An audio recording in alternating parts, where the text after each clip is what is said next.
कोहरा नाम का यह कस्बा सचमुच अपने नाम के जैसा था। सुबह अक्सर धुंध में लिपटी हुई और शामें समय से पहले बूढ़ी हो जाती थीं।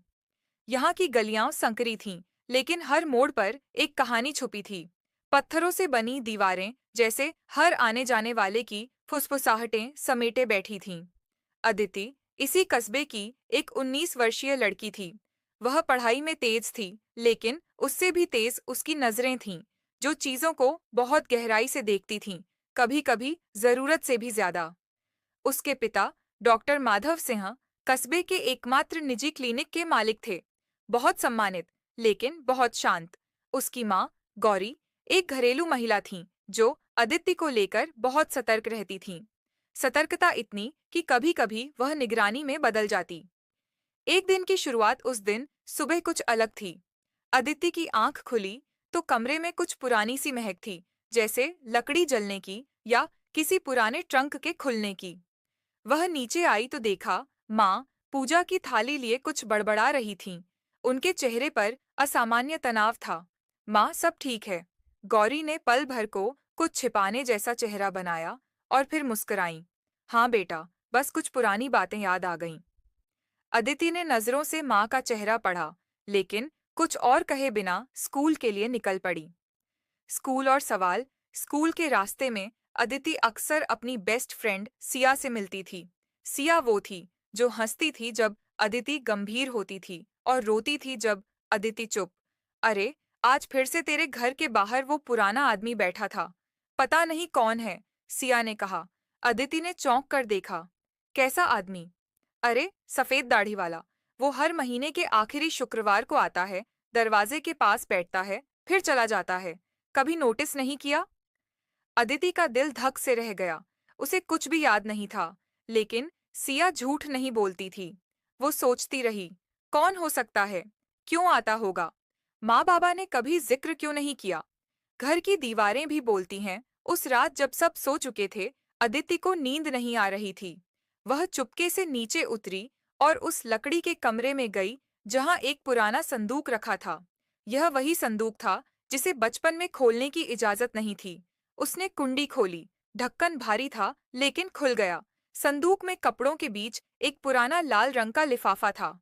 उस पर लिखा था, गौरी, जब अदिति 16 की हो जाए तब देना। अदिति की आंखें फैल गईं। यह उसके पिता की लिखावट थी, लेकिन वह 16 की हो चुकी थी और अब 19 की थी। माँ ने यह क्यों छिपाया? उसने कांपते हाथों से लिफाफा खोला। उसमें एक छोटी डायरी थी, कुसुम की डायरी, और एक फोटो। फोटो में एक युवा औरत थी जिसकी आंखें बिल्कुल अदिति जैसी थीं। नीचे लिखा था, कुसुम, मेरी पहली पत्नी। यथार्थ की पहली परत। अदिति का सिर घूम गया। पहली पत्नी? उसने कभी नहीं सुना था कि उसके पिता की कोई और पत्नी भी थी। कुसुम कौन थी? क्या वो उसकी माँ नहीं थी? क्या गौरी उसकी सौतेली माँ थी? अदिति ने उसी रात डायरी पढ़नी शुरू की। डायरी की पहली पंक्तियां थीं, मैं कुसुम हूँ, इस कस्बे की पहली गूंज। मुझे आज भी याद है जब मैं कोहरा आई थी, एक सपने की तरह। लेकिन यह सपना जल्द ही एक ऐसे सन्नाटे में बदल गया जहां मेरी आवाज कोई नहीं सुनता था। अदिति को एहसास हुआ, उसकी जिंदगी जिसे वह सच मानती थी, शायद वो सिर्फ एक हिस्सा था। पूरी कहानी कुछ और थी। रात गहरी थी, लेकिन अदिति की आंखों में नींद नहीं थी। उसकी उंगलियां उस डायरी के पन्नों पर चल रही थीं, जैसे कोई भूली हुई आवाज को महसूस कर रही हों। मैं कुसुम हूँ। हर शब्द, हर वाक्य अदिति के अंदर उतर रहा था, जैसे वह कोई कहानी नहीं, बल्कि उसका ही अतीत हो। डॉक्टर माधव से मेरी शादी अरेंज थी, लेकिन शुरुआत में उन्होंने मुझे बहुत सम्मान दिया। मुझे लगा था एक नई जिंदगी की शुरुआत हो रही है, पर धीरे-धीरे कुछ बदलने लगा। मैं जो सवाल पूछती, वो चुप हो जाते। कई बार उनकी माँ, यानी अदिति की दादी, कहती, कुसुम, औरतों को कुछ बातें नहीं जाननी चाहिए। फिर एक दिन मैंने कुछ देखा, माधव को किसी अनजान आदमी से चुपके चुपके कुछ दस्तावेज मिलते हुए। जब मैंने पूछा, तो उन्होंने गुस्से में मुझे कमरे में बंद कर दिया, 3 दिन तक। और फिर मैंने जाना कि मैं गर्भवती हूँ। अदिति की उंगलियां रुक गईं। क्या मैं उसी गर्भ की संतान हूँ? उसने खुद से पूछा। लेकिन डायरी यहीं नहीं रुकी। मैंने बेटी को जन्म दिया। मैंने उसका नाम अदिति रखा। लेकिन अस्पताल के अगले दिन मुझे होश आया तो बच्ची गायब थी। माधव ने कहा, बच्ची की मौत हो गई। मैं टूट गई। पर फिर 1 महीने बाद मैंने छुपकर अस्पताल के एक पुराने नर्स से सुना, बच्ची जिंदा थी और किसी और को दे दी गई थी। अदिति की रूह कांप उठी। क्या वह ही वो बच्ची थी? क्या माँ, यानी गौरी, उसकी जन्म देने वाली माँ नहीं थी? उसने डायरी के आखिरी पन्ने देखे। अगर मेरी बेटी जिंदा है, तो एक दिन वह यह डायरी जरूर पढ़ेगी और तब उसे पता चलेगा कि उसकी माँ को उसकी जिंदगी से क्यों दूर कर दिया गया। अदिति का दिल फटने को था। जिस माँ को उसने अब तक पूजा था, क्या वह झूठ बोल रही थी? और डॉक्टर माधव, क्या वो उसकी सच्चाई छिपाने वाले पिता थे? अगली सुबह अदिति ने माँ से सीधे सवाल पूछा, क्या मैं आपकी बेटी हूँ? गौरी जैसे पथरा गईं। अदिति, उसका नाम उनके होठों से टूटा। मैं सब जान चुकी हूँ। कुसुम कौन थी? क्या आप मेरी माँ नहीं है? गौरी की आंखें भर आईं। उन्होंने कुछ नहीं कहा, बस नीचे बैठ गईं। मैं तुम्हारी माँ हूँ अदिति, लेकिन तुम्हें जन्म मैंने नहीं दिया। अदिति की आंखों से आंसू गिर पड़े। तुम्हें तुम्हारे पिता ने मुझे सौंपा था। बोले थे, कुसुम पागल हो चुकी है, बच्ची को बचाओ। मैंने तुमसे झूठ कहा, क्योंकि डर था कि तुम मुझे छोड़ दोगी। अदिति कुछ नहीं कह सकी। वह चाहकर भी माँ को दोष नहीं दे पा रही थी। लेकिन झूठ से बनी जिंदगी को अब जीना असंभव हो गया था। अदिति को अब एक ही लक्ष्य था, कुसुम को ढूंढना।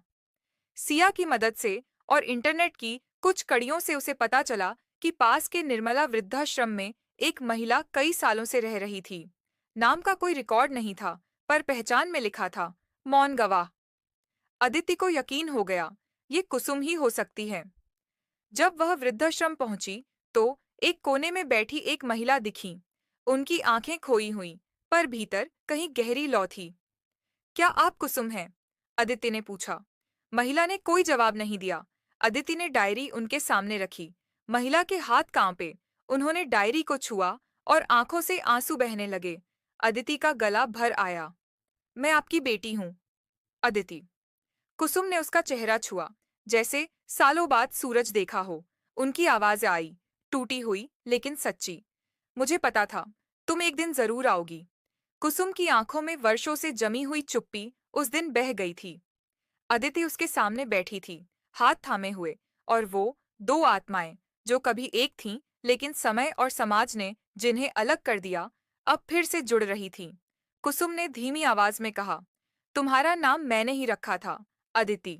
इसका अर्थ है जिसका कोई आरंभ या अंत न हो। अदिति की आंखों से आंसू बह निकले, और फिर भी हमें बीच में अलग कर दिया गया। कुसुम ने गर्दन झुका ली।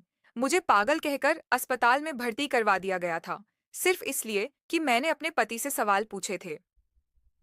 उस रात अदिति वापस लौटी, लेकिन अब वह वैसी नहीं थी जैसी 2 दिन पहले थी। अब वह सिर्फ बेटी नहीं थी, अब वह एक प्रश्न बन चुकी थी, समाज के लिए, परिवार के लिए और खुद के लिए। अगले दिन उसने एक चिट्ठी लिखी, एक स्थानीय समाचार पत्र को, जिसका शीर्षक था, मेरी माँ को पागल क्यों कहा गया। उसने उस पत्र में कुसुम की पूरी कहानी लिखी। कैसे एक पढ़ी लिखी जागरूक स्त्री को मानसिक रोगी घोषित कर दिया गया, कैसे एक माँ से उसकी बच्ची छीन ली गई, और कैसे चुप्पी को सम्मान मान लिया गया।